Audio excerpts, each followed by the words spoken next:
On his nationally syndicated radio show, conservative talker Rush Limbaugh offered his thoughts on former President George W. Bush's remarks earlier in the day that some have suggested were calling out supporters of President Donald Trump. In his remarks in New York City, Bush criticized bigotry and white supremacy in society and added that nationalism distorted into nativism was evident in politics. Limbaugh reacted by asking if this was Bush's way of calling out the deplorables 2016 Democratic presidential nominee Hillary Clinton spoke out about publicly during her campaign. A partial transcript is as follows, courtesy of RushLimbaugh.com. Limbaugh: George W. Bush did not say much of anything for the 8 years of the regime of Barack Hussein. Oh, he didn't write a letter. He often said, "Hey, I had my 8 years. I'm not gonna comment on my successor." It's not the way we former presidents do things, unless you're Bill Clinton or Al Gore.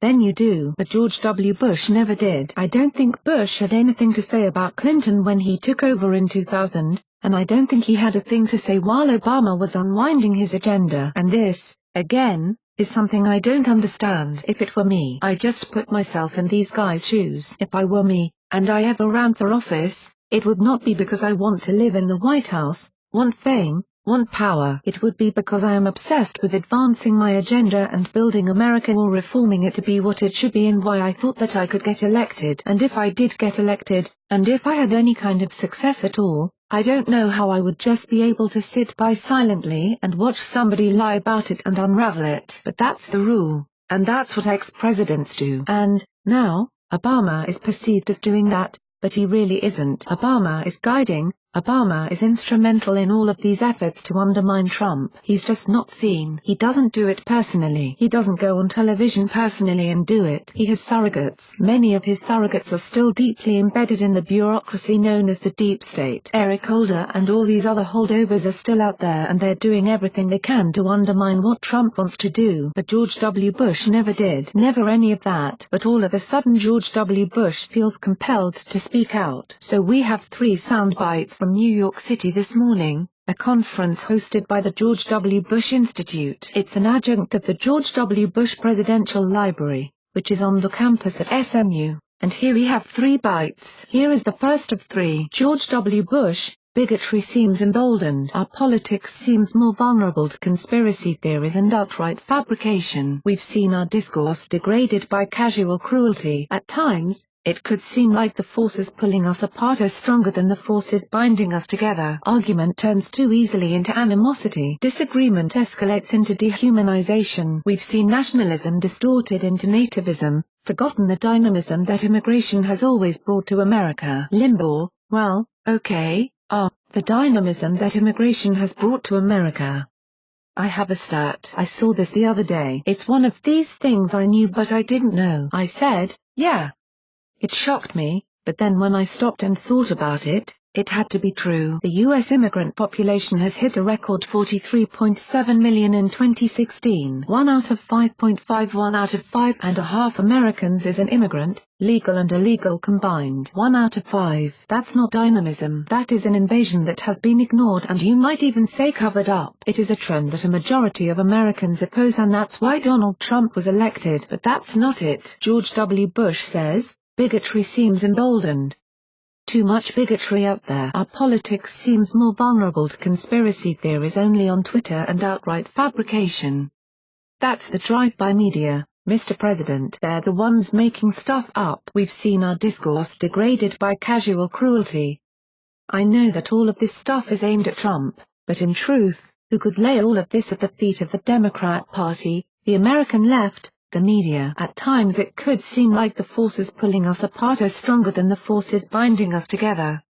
That's not what's happening here. Is there was a phony, false, plastic banana, good time rock and roller effort to force people together. It's not to create unity but to force people together by punishing certain elements of our society and labeling them and criticizing them and claiming they had to take one for the team. There's a way you go about promoting unity, but that's not what this has been. This has been a forced, you will accept this and you will like this or else, and all of that happened against the will of the American people. When they couldn't get the votes for doing this, they found other ways of changing immigration law or largely not enforcing it. We've seen nationalism distorted into nativism.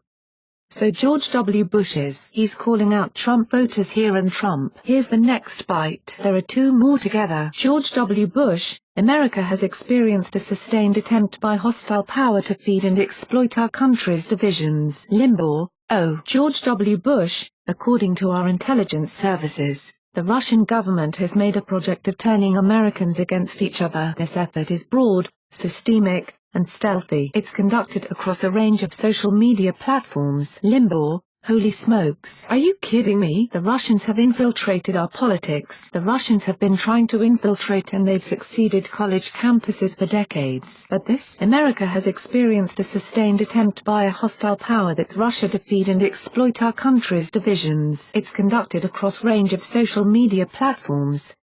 Mark Penn, who is the pollster for Hillary Clinton. But the guy seems embarrassed to be in any way associated with her. Did you see what he said the other day? The latest controversy is the Russians. See all the ads the Russians bought on Facebook? The Russians are polluting people's minds. Zuckerberg didn't know what happened. Zuckerberg got zooked. Zuckerberg got screwed by the Russians. Mark Penn said, summarized, wait a minute. They bought $100,000 worth of ads. Nobody is elected president after a $100,000 ad buy.